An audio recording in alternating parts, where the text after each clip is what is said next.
Siapakah Bjorka? Di manakah keberadaan mereka? Apa tujuan mereka? Mengapa tiba-tiba menyerang pemerintah lewat dunia maya? Pertanyaan-pertanyaan ini terus menggelayuti benak masyarakat. Apalagi seiring perkembangan zaman, aktivitas masyarakat makin terkait dan terikat dengan data-data pribadi dalam bentuk digital. Berdasarkan pengamatannya, Putra Aji Adhari memperkirakan Bjorka bukanlah perorangan. Nama ini menunjuk kepada tim yang bekerja sama untuk menyerang dan membocorkan data-data publik baik melalui situs milik pemerintah maupun non-pemerintahan. Nah, ini ada juga pandangan atau perspektif banyak pihak ya. Bertanya, ini saya minta tanggapan dari Mas Putra ya. Sebetulnya kalau pandangan dari Mas Putra, ini tuh Bjorka memang betul-betul hacker yang bisa dikatakan ya variabel bebas atau terafiliasi dengan kelompok tertentu? Enggak, tapi yang saya baca di berita si Bjorka itu memang tim gitu sih.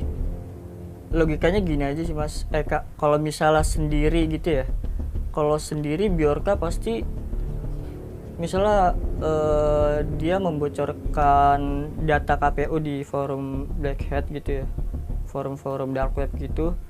Nah terus 2 bulan setelah itu dia langsung membocorkan data yang lain sih, dan itu nggak make sense gitu kalau dia sendiri. Itu yang Anda amati dalam jangka waktu berapa lama dari data yang dimunculkan ke data yang lainnya, dari satu data ke data lainnya?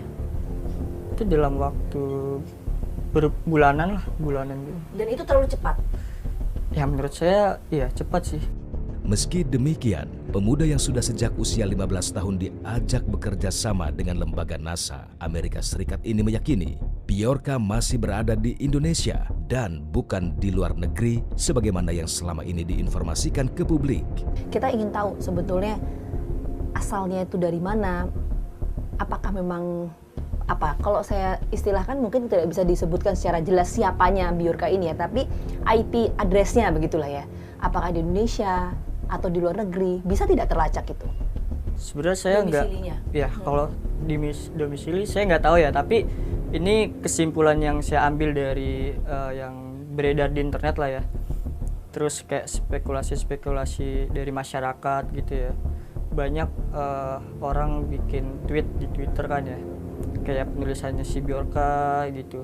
Terus cara dia ya kelihatan kayak orang Indonesia sih, kelihatan kayak orang Indonesia. Tapi paling kita harus nunggu statement pemerintah sih paling gitu. Bahwa Bjorka bukanlah pemain tunggal atau perorangan juga diamini oleh pakar pertahanan cyber Ardi Suteja. Menurutnya, Bjorka memang kelompok dan baru sebatas mencari ketenaran semata. Berdasarkan identifikasi yang dilakukan, Ardi Suteja menyimpulkan bahwa Bjorka adalah orang Indonesia, bukan seperti yang selama ini mereka gembar-gemborkan. Dari pola target serang hingga penguasaan atas isu praktis, tidak mencerminkan sebagai kelompok yang bermain di ranah internasional. Oke, jadi ini kelompok ya kalau menurut Anda, Pak? Menurut saya ini kelompok. Nah, dari pola penyebaran informasi sampai pada akhirnya data-data yang dimiliki oleh Bjorka ini dipublikasikan ke publik, itu kalau Anda melihat jangka waktunya seperti apa sih, Pak? Kok sampai pada akhirnya Anda mengatakan bahwa ini kelompok karena tadi cukup cepat sekali dan lain sebagainya? Karena gini, pola yang dilakukan Bjorka ini sangat mirip dengan pola yang dilakukan kelompok peretas yang sampai sekarang belum pernah ditemukan wajahnya seperti apa, siapanya siapa, kita nggak tahu. Yang terkenal itu namanya Anonymous. Nah, Anonymous itu persis modus-modusnya itu tidak berbeda dengan apa yang dilakukan Bjorka. Polanya juga sama? Sama. Nah, kesamaannya di mana itu, Pak? Dia dalam meretas, habis itu membocorkan data ya. Terus si Anonymous ini tidak meminta tidak ada motivasi ekonomi. Itu mirip sekali ya. Kedua, nah yang keunikan Bjorka ini, dia belum, saya duga dia bukan internasional. Dia hanya karena isu yang diangkat adalah isu yang hanya fokus ke domestik ya? dalam negeri. Sedangkan Anonymous itu udah global. Sampai sekarang dia nggak tahu, kita nggak tahu siapa nih Anonymous. Nah, kemungkinan kayak yang pada akhirnya akan terjadi dengan Bjorka mungkin seperti Anonymous, kita nggak akan tahu siapa. Tapi apakah kedua pihak ini saling terafiliasi atau berbeda? Nah, itu yang kita belum temukan, ya, belum kita temukan, dan itu memang untuk mencari tahu itu perlu waktu proses yang sangat panjang, ya. Dan bisa kita tiba-tiba mengasumsi berdasarkan, oh ini, kesimpulannya enggak. Tidak sesederhana seperti itu, ya. Itu memerlukan berbagai disiplin keahlian dan keilmuan. Itu hanya waktu yang bisa menentukan kapan terungkapnya. Kita nggak tahu. Sejauh ini, individu-individu pemerhati keamanan dunia cyber melihat bahwa situs-situs yang dimiliki pemerintah maupun lembaga swasta Indonesia memang masih rentan terhadap serangan. Hal ini diakui oleh Putra Aji Adhari. Dia berharap pemerintah lebih memperhatikan tentang keamanan data publik. Bener nggak sih meretas sebuah instansi atau lembaga itu mudah nggak sih sebenarnya? Apalagi di Indonesia ya. Instansi pemerintah gitu itu sangat gampang banget dijebol, ya mungkin karena mereka belum pada saat mengambung membuat aplikasi atau apapun, mereka tidak memperhatikan dari segi keamanannya sih. Jadi masih banyak banget kelemahan di situs instansi pemerintah gitu. Bahkan untuk hacker-hacker pemula itu, mereka itu ngetesnya di situs instansi pemerintah. Karena mungkin instansi pemerintah sangat banyak kelemahannya, jadi dijadikanlah Uji coba begitu. Ya kayak gitu, kayak playgroundnya lah gitu. Karena memang banyak banget kelemahannya gitu ya. Oke. Nah, kalau bicara dalam konteks gampang ini, memang seberapa lama sih orang tuh bisa menghack atau meretas instansi atau lembaga, Mas? Gampang banget sih, karena mungkin ini ya, dari sekian banyak situs yang ada di instansi pemerintah itu kebanyakan kerentanannya itu dampaknya kritikal. Nah, dampak kritikalnya itu contohnya seperti jenis kerentanan SQL injection. Nah, dampaknya itu untuk si attacker bisa mengambil seluruh database yang ada di situsnya gitu. Kepada tim Fakta, Putra kemudian memperlihatkan bagaimana seorang black hacker bisa meretas sebuah situs. Oke, sebentar. Jadi untuk masuk ke tahap meretas itu ada beberapa etapenya, ada beberapa prosesnya?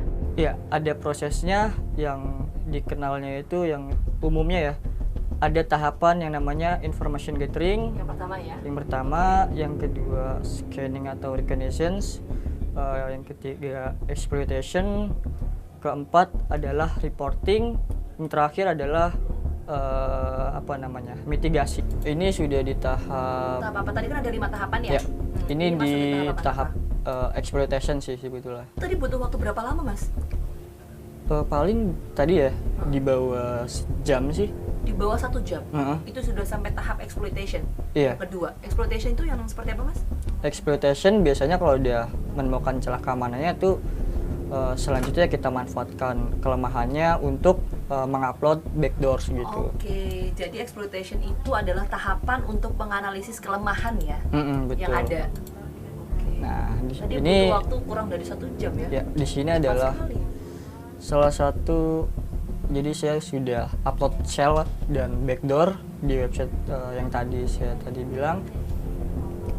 Ya, ini yang ada di tampilan ini adalah servernya gitu. Oke. Ya, ini ada sistemnya, terus ada usernya gitu, servernya gitu. Oke, dan Mas Putra menemukan ada kelemahan? Iya, ini saya udah masuk ke servernya. Sudah masuk ke servernya? Oke. Jadi semudah itu ya, Mas ya? Bagi Iya, para betul. peretas untuk bisa masuk ya? Jadi seharusnya setiap perusahaan harus menerapkan yang namanya COC dan juga cyber security. Ya, at least bisa mengurangi dan bisa prepare lah. Jadi ketika ada serangan siber, ya kita sudah bisa defense gitu loh, gitu. Nah, termasuk yang ini ditemukan kelemahan berarti apa maknanya? Pertama sih ya, mungkin dia itu belum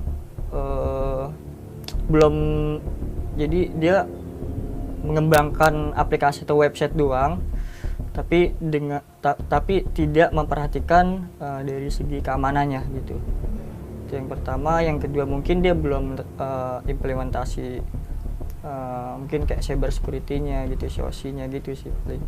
Lalu, jika memang Bjorka adalah sebuah kelompok yang bersifat lokal, lantas apakah motif yang mendasari serangan cyber terhadap pemerintah ini?